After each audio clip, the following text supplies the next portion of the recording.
Join us on another adventure with Wild and Free Interior Alaska, where we explore life off grid in remote Alaska, sharing our experiences either building in a challenging environment, hunting, fishing, trapping, and family time, just to name a few, and so many more adventures. What are we waiting for? Let's go!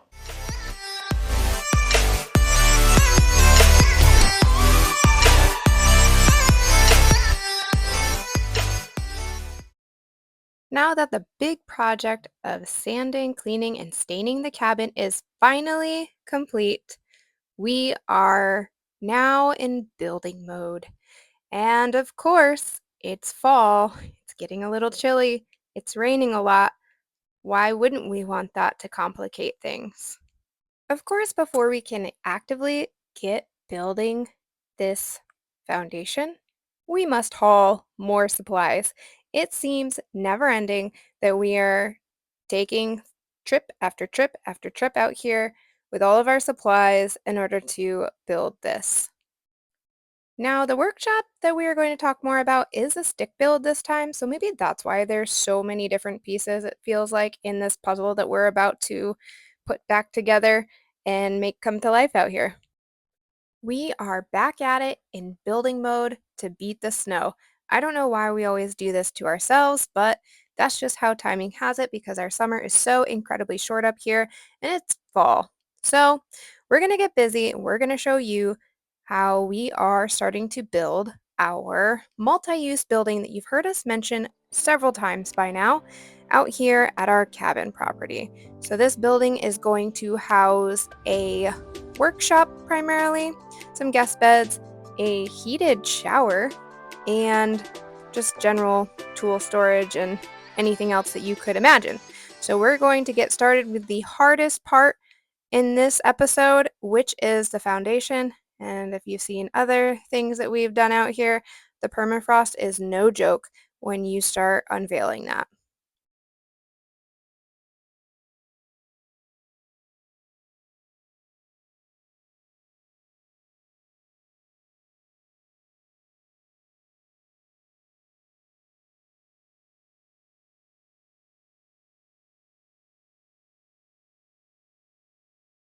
I think it's in the right place. So if you take it away and do some digging, just remember where it goes. No pressure. You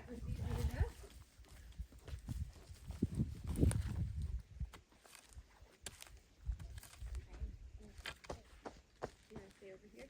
Hey, you want to stay over here, buddy?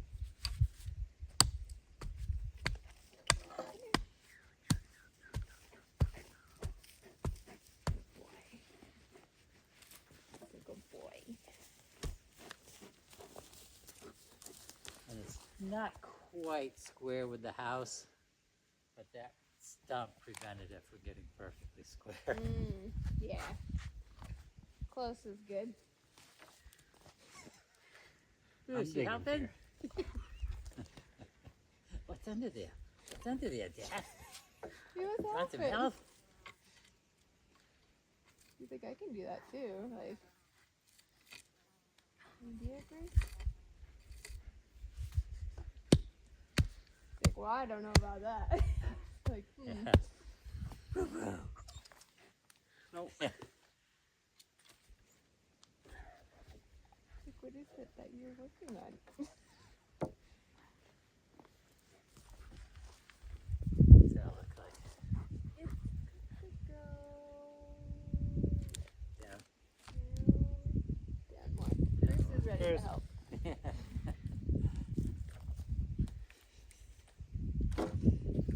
I knew he'd be helpful. I think once they get the four corners done, then the boards are where they need to be, and it's just a matter He'd come over and be like, I can do it too.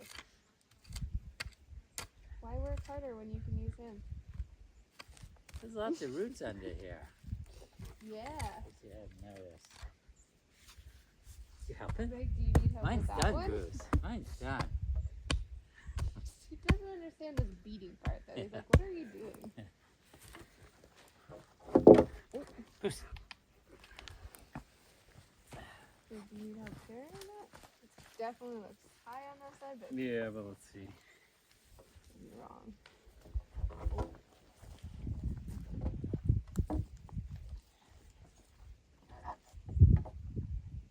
Still more. It's gotten closer. As you can see, and as you're about to see more in depth, this is the longest, most tedious process of any build, of course, but being on permafrost, having to take out the layer of tundra first, and trying to make sure that you don't go too far because you don't really want to get into that permafrost layer is just a balancing act because you're trying to make sure that your blocking is level and that things are square, which we're also working around multiple stumps, as you could hear and see. And it just takes a lot of back and forth, over and over and over again, trial and error until we get it just right. Now, I'm sure you're going to say that about any build, but like I said, it's definitely a much larger concern here about digging too deep. We've learned that lesson with our cabin. You don't want to go too far into this layer, but you also can't build directly on top of the muskeg and just add stuff to it because that's squishy and it's also sinking and moving constantly. And going too far causes issues with that melting permafrost layer that you are unearthing and bringing to the surface. Also, you will see a lot throughout this that Bruce, our German Shepherd, really wanted to help with the digging. He also liked to help remove the roots, and he was really a very helpful contribution at times. So you can watch him. I know it's high speed, but you'll be able to see him participate as well. I think it's about time that he gets his paw print up on our board that recognizes anybody who has helped us even in the smallest way out here. So the first step is, of course, removing the muskeg tundra layer. And once we remove that, then we dug a little bit into the surface and started figuring out what it would take to make this level. As you can see, one side on the left is much lower than the side on the right. So we decided, without digging too much further on that side, that we would raise up the left and we wouldn't have to put as many blocks on the right side. We mentioned bringing out concrete blocks, the really heavy ones. That's those round ones right there. They're around 65 pounds on average. They do vary in height, which actually ended up being a huge benefit to us because obviously the slope of our land and how we were digging it and trying to make everything level varied greatly as well. So it actually worked out to our advantage that each of those had slightly different heights. Now, that additional face out here is my father-in-law. If you've been with us for a little while, you've seen him help out here when it came to actually building our cabin and some other things. So he does live in the area now. He is retired from New Hampshire and moved to Alaska with his wife, my mother-in-law, to stay here close to our boys. And so they are on this journey in Alaska with us, and sometimes we can get them out here to give us an added hand. Well, as you can imagine, this is probably the hardest part of building this workshop, is getting 12 block sections, level, square, you name it, all the way across. And what we ran into is being 3 cinder blocks short on this one, but since that's on the edge middle, our plan is to run the 4x4s now across these, see how everything lines up, and then maybe, between today and tomorrow, start building the actual floor joists and everything. And then when we come back out, we'll bring 3 cylinder blocks, lift it up, slide them in there since we know that's perfect. That's the plan. It sounds easy. We'll see how it goes, but we ran short of these guys that I picked up last year from Marketplace. No idea where you even get them from or if they're made. So we supplemented with the cinder blocks because we can't just get more of those, and that ended up working, but we just gotta bring more out so that they can go there. But hardest part is over. It only took us like 4.5 hours. Not so bad. I mean, you'll probably see it in like 2 minutes tops. So after getting all of the blocks set by digging holes, adding some pea gravel on top, making sure everything was level, as you heard me say, we're going to be adding those 4x4s across, and those ended up all being perfectly level. It's relatively square right now, and after that, we started cutting all of our 2x8x12s and attaching them. I had pre-marked our 8x16 ahead of time so that when we actually line those 2x8x12s up, we were just able to use the nail gun super quickly and attach them relatively fast. Now we're adding some additional blocking for added floor support of where our wood stove is going to go, just so there's more floor support. And then we're also going to add it up through the middle where the snow machines are going to be driving in as well. Overall, actually putting the joists together and adding the blocking went pretty quickly. We were really pleased with the progress that we made for the rest of that afternoon. So this gives you an idea of where it is in relation to the cabin and kind of what we were working with as far as the ground being sloped downhill and making this level and square. I think we did a pretty awesome job, made a lot of progress today, besides our boards that weren't cooperating with us, but I think it'll look pretty good. New day. It's been raining off and on, of course, but everything's still standing. Yay, that's a good sign. So something it didn't update yesterday is that we found more blocks. We uncovered them, so we don't need to go to the store and get more and fix that later. We actually had found them. And then this little branch here they're using to help with our curved bowed board, so it's not perfect, but it's better, and we'll be able to get the plywood on it. Pulled out some styrofoam. We're going to start cutting those and using our furring strips to hold them in so that this will be insulated. I'm going to grab some more of that insulation here in just a few. Oh, that's part of a cupboard. So I think we're ready to rock and roll with installing the insulation, but we did end up solving our block issue by finding it under this pile of wood. So that was good.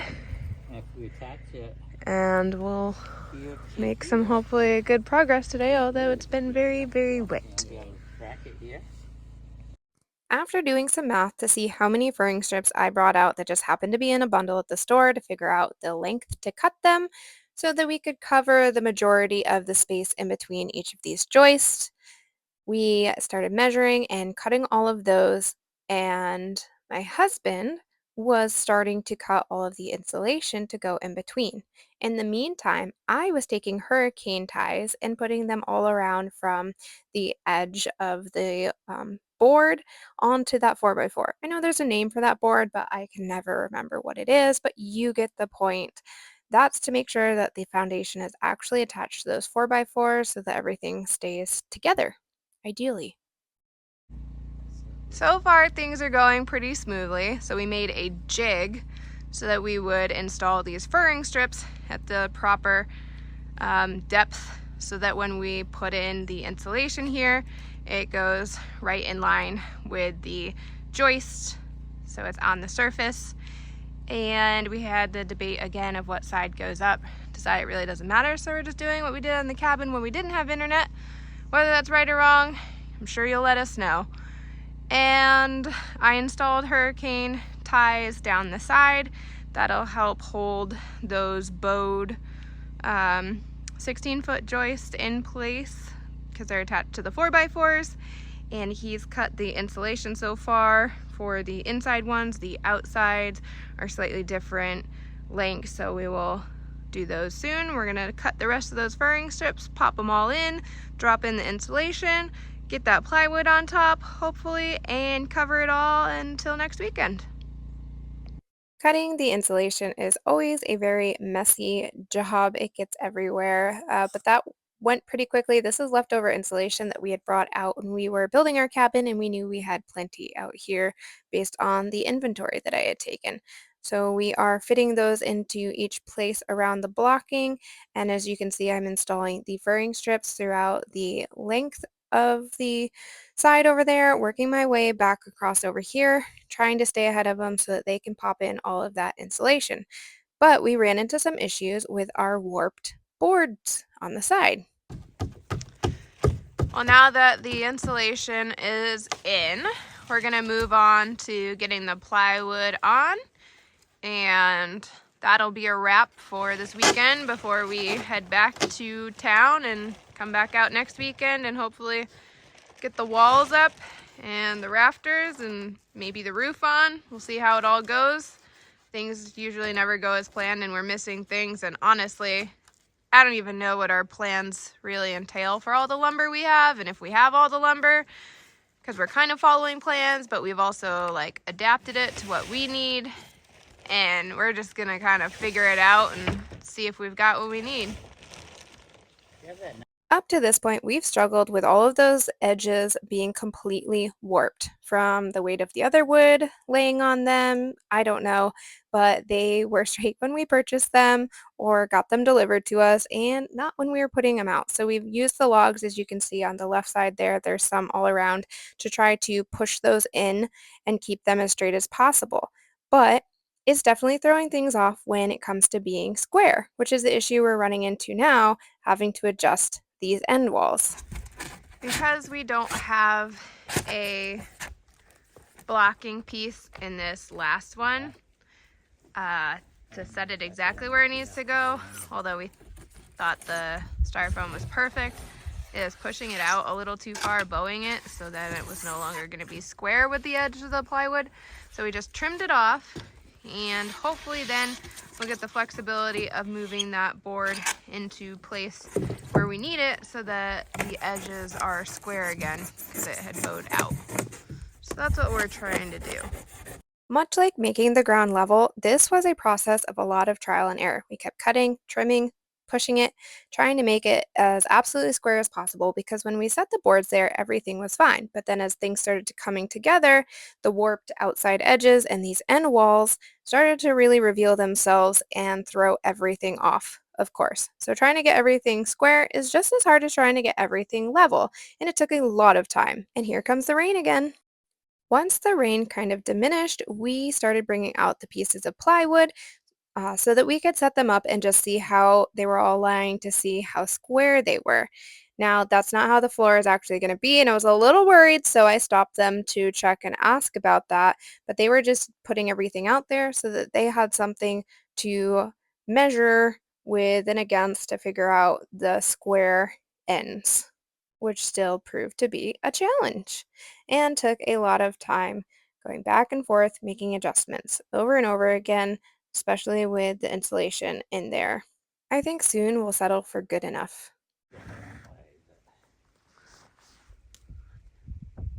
So worst case, when we put this wall up,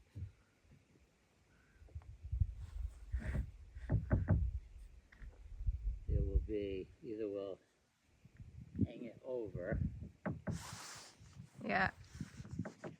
like that, so that some of this board is showing. As long as we get the wall square, it doesn't matter, because the siding's gonna. It's gonna come over it, but then it'll stick out or be pulled in whatever way if it's not flush. Yep. So it's just not square is the problem. But I think it's mostly our warped boards. Yeah. I think that's exactly what it is. We did everything right. Yeah.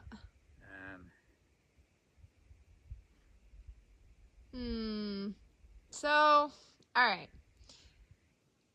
I get that we're trying to see, and what we've seen so far is, yep, definitely not square. Our issue is kind of what we visually see. That middle is too far that side. This one needs to go in a little.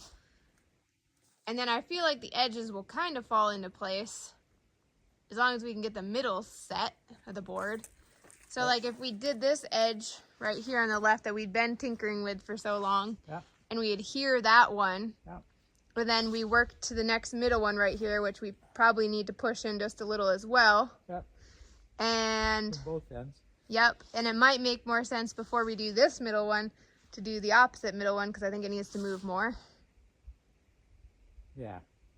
Well, we gotta determine if we're gonna push this one or put one in the middle and then cut two end pieces. Ooh, since we have to cut it anyways, we could just cut it a little shorter. Ta-da! Problem solved. Except that the whole thing still isn't square. And as you go up, Well, you'll notice it. We'll still try to like push it in as best we can. Again, it's a shed. On my shed, I was off by 1/2 inch here. I was off by 1 inch at the top. You make it work. Nobody's ever gonna know. You can't tell by looking. I mean, our cabin's not square. Can y'all tell our cabin's not square? Guess what? That's a fun fact. It doesn't matter anyways because it's already moved. And you know what? This is gonna move too. So being square and level doesn't really matter out here because no matter how much effort and time you put in, nature is metal. So we did our best to make adjustments as much as we could. We put on all the plywood and realized that, you know what, it's pretty dang good after adjusting the end once again. And once we finally decided that was pretty dang close, we started to nail down those other pieces of plywood. But first, because it had rained so much, we were trying to take off as much moisture as possible before putting back on the plywood. And as you can see, we did offset them so that it would be a little bit more sturdy. And it's not too bad. It's just doing the math. 9 hours of work to get this done. That included clearing out the tundra and stacking all of these blocks here and leveling them, putting on the 4x4s, and then doing the floor joist, the blocking, the insulation, furring strips, and finally the plywood, and trying to make it as square as possible. It's probably not exactly perfect, but it's not too far off, so it'll be fine for our shed.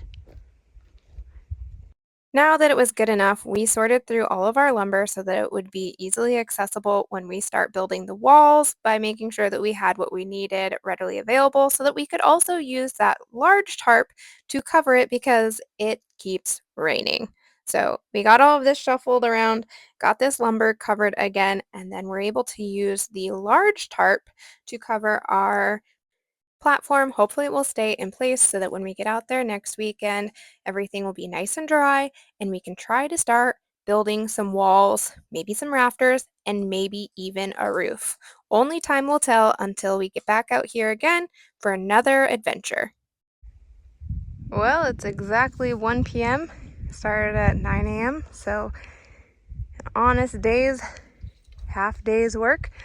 So we can pack everything up, clean up, and get out of here and on our way back, since that'll take several hours, and we're back to work on Monday. We'll be back out here again Friday evening after our kids back to school meet the teacher thing, so it'll be a later night Friday evening, but that way we can wake up, get started Saturday morning on figuring out the walls. In the meantime, gotta study the plans because I don't remember. We started prepping for this back in March, so gotta refresh my memory, but it's time to go clean up inside. Little recap of what we've accomplished this weekend. We, the prior weekend, had sanded this final side, and now it is in fact stained. So that's done. We've tested a color for the deck. We think we'll have it match the trim. I don't know how I'm feeling about it yet. We'll see. It also might not happen this season, so that's okay.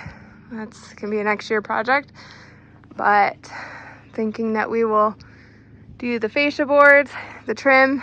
I might even propose that we do these boards so that they are all one similar solid color, and this is good. getting ready to go. And then of course we got this done and we got everything covered. Shuffled this wood for probably the third, fourth time. Try to do it a little more thought as far as what we'll need building. Each time we came out here, it was hauled out in different orders just based on where it lied in a pile back at our house or my in-laws' house where we'd had things delivered. So now that it's all mostly out here, still have to order a few $1,000s more worth of supplies. Gotta love it. And get those out here still, so yay. Our goal with this roofing panels that we picked up that were used is to eventually paint them so that they are a similar green to the rest of ours. But since this saved us well over $1,000, I figured it's worth the difference in paint and seeing how it looks. I don't know. Time will tell. Could be a huge mistake. But at any rate, it is time to head back. It is 1:30 and got a long week ahead of us.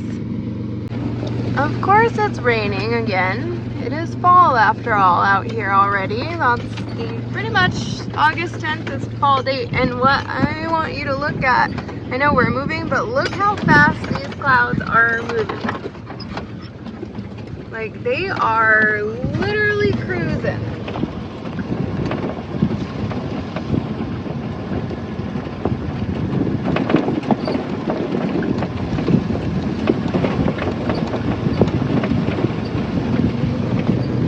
Also, if you can see the side-by-side up there, we figured out the issue. We had a towel to wipe off the windshield when it got super wet, and that fell in front of like the air box, and that was impacting it from running correctly. So it's doing fine up here.